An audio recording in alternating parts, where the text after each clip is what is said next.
morning, everyone. We are the Group 4. Presenting our research entitled Investigating the Causes and a Possible Solution for Clogged Drainage. I am here together with my group mates. I am Kabardi Elizabeth O. Pasalo Mariel KC. Kanyada Eliza Jean S. Nating Gorgeries Marie R. Amalgos Wendy D. Sabukas Texigil A. Apapo John Joseph T. Investigating the causes and the possible solution for clogged drainage. Introduction. A blocked drainage system in Barangay Mohon may cause major issues. Water that becomes trapped in clogged drains provides an ideal breeding ground for mosquitoes that spread diseases, raising the possibility of illness like dengue fever. Additionally, the water may get contaminated, which could lead to illness among users. Skin infections and stomach disorders may result from this. In addition to posing health risks, floods caused by clogged drains can disrupt daily activities, making travel difficult and causing damage to properties. Problem scenario. The residents of Barangay Mohon, with estimated population of 11,290, has been suffering from this very crucial problem, which is the clogged drainage. This kind of problem poses a lot of negative impacts on the environment and the residents' health living in the area. It causes flood and diseases that would affect people's life in a negative way. Upon surveying the Barangay Mohon, we found that a lot of trash was being dumped in a drainage system. Trash like plastics, wrappers, diapers, and other materials. If the drainage is blocked by this debris, it prevents the smooth flow of water from flowing freely and efficiently. As a result, the water begins to accumulate and pool on the surface, gradually building up and overwhelming the capacity of the drainage system. This can cause water to overflow on the streets, sidewalks, and the surrounding areas, resulting in flooding. The residents were greatly impacted by this issue. Many were concerned about the unpleasant odor emitted by clogged drains, for it contribute to discomfort and the potential health hazard it possesses. Clogged drainage is really affecting people's health and the environment because of this current issue, people have long desired a good solution for the clogged drainage. It requires an immediate attention since it seriously affects both the environment and the health of all residents living in the area. Goals and objectives. As a researcher, in order to achieve our goals, we conducted site visit work, assess the area's environmental status, interview local residents, and collected data. Survey. The researcher went to check the area in order to see the status to understand the impact of the flood during the barangay. Interview. The researchers interviewed with residents and the barangay officials to gather insight on the current state of flood drainage systems. Consultation. The researcher consulted the barangay officials to gather information about the existing flood drainage system and its effectiveness in mitigating flood risk. Goals. Protect lives, properties, and the environment from the adverse effects of flooding. Objectives.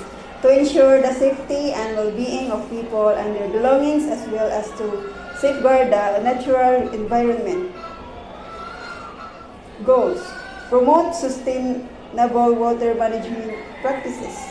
To encourage methods that use water resources wisely and efficiently, ensuring that they last for future generations. They could involve strategies like reducing water waste, recycling water, or using water-saving technologies. Factors. Based on our survey, the residents of Mohon, Talisay City, Cebu answered that the overflowing of water in their canals leads to flooding and is one of those causes of disease in the area. So these are the helps of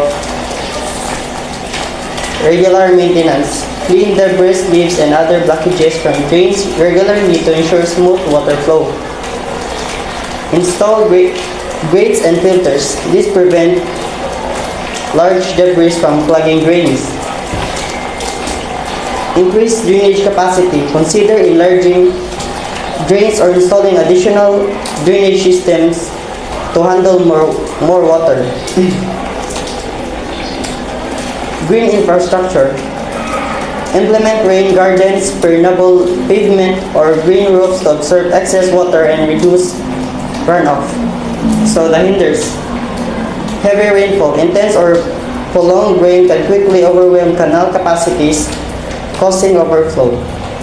Blockages. Debris, trash, or natural materials can block canals, impeding water flow and leading to overflow. Poor maintenance. Lack of regular cleaning or maintenance can result in clogged canals, reducing their capacity. Inadequate design. Canals can design with inefficient capacity for expected water volumes are prone to overflow during heavy rain. Urbanization. Increased urban development often leads to more improvised surfaces, causing rapid runoff and overwhelming canals. Health issues. Dengue is a debilitating viral disease of the tropics, transmitted by mosquitoes and causing sudden fever and acute pains in the joints. Next is bacterial skin infections. Bacterial skin infections occur when bacteria enter through the surface of the skin. The signs and symptoms are swelling, inflammation, and tender or sore skin. Next. Vital issues. In Barangay Mohon, clogged drainage systems that result in regular flooding are a serious problem. The buildup of trash, debris, and mud in the canals make it difficult for water to move freely, which causes flooding to occur repeatedly during rainy seasons. Stagnant water serves as breeding ground for mosquitoes and other diseases. In conclusion, the research highlights the importance of an effective drainage system in an area. Addressing the issue of the drainage system in Barangay Mohon, Talisay City, Cebu has been crucial in terms of the people in the community. Through the implementation of some strategies to effectively avoid drainage clogging, we are hoping to make some progress in the said issue. If we neglect drainage system problems and its maintenance, it can pose a threat to the community as well as to their health. It can cause infection or diseases caused by bacteria. Addressing this said problem, it demands an effective strategies as well as innovative studies and also effective governance. Lastly, the people in the community is important by following the certain policy to ensure a sustainable drainage system. URL and resources. According to Rinkish 2023, an open drain is open channels mostly found in the urbanized areas used to discharge rainwater. Rainwater collected by the channels is often directed to rivers or other water sources. Drains serve a good purpose in the preventing flooding, but when they lack covers, as the case for open drains, solid and domestic waste collect in them and may lead to blockage. As a result, they threaten the people living in the surrounding areas. It's worse since when the rainy season begins. These drains can rapidly spread waterborne disease and infection.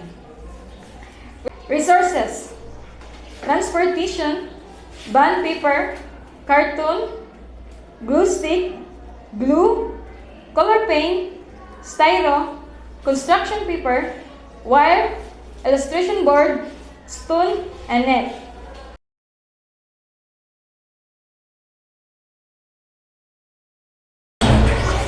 So first question, what is your management plan all about?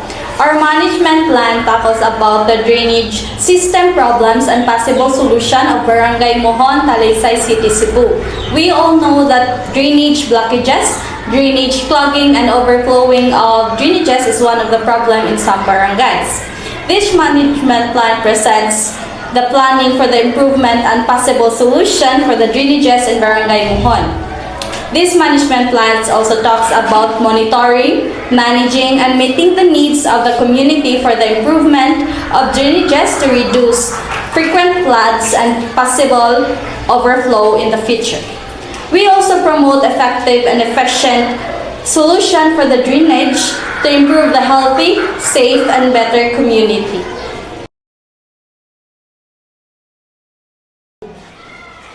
The second question, what phenomenon were you trying to understand with this management plan? In addressing the clogging of drainage issue with this management plan, the phenomenon that the plan seeks to understand and manage is that the public health and safety of the people who live in Barangay Mohon, Talisay City, Cebu, recognizing the potential health hazards associated stagnant water caused by clogged drainage. This includes waterborne diseases, mosquitoes, dengue, accidents due to the flooded area. With this involved strategies to mitigate the immediate clogging, also to spread awareness to community that the health and safety is so important. Third question, what gap did you intend to bridge with your management plan? The crucial gap that I intend to bridge on our management plan is to have a proactive maintenance strategies. This includes regular inspections and scheduled cleaning. With the help of the barangay officials, they can implement a campaign for the residents, encourage their active participation, and give their scheduled time for cleaning. They can either use technology for monitoring or they can send some personnel responsible for the ongoing maintenance of the drainage system.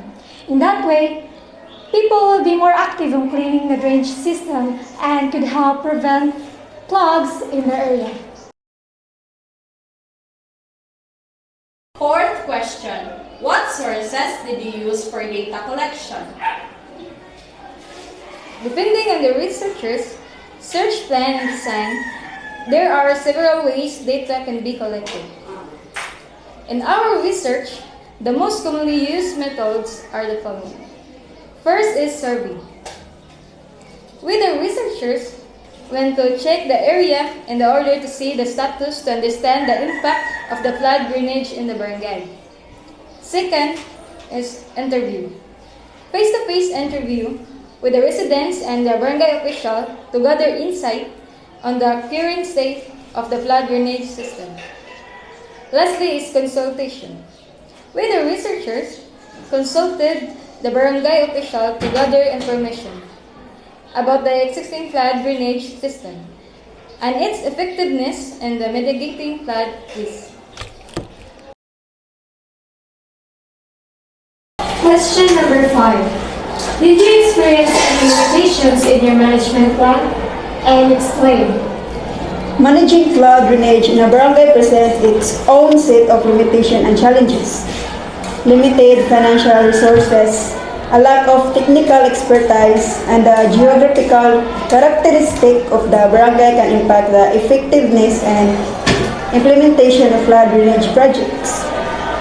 Experience is a limitation that individuals may encounter with managing flood drainage project in a barangay. It's important to address these challenges through collaboration, resources, allocation, innovative design, solutions, and long-term maintenance plans to ensure the effectiveness and sustainability of flood drainage efforts. Question number 6.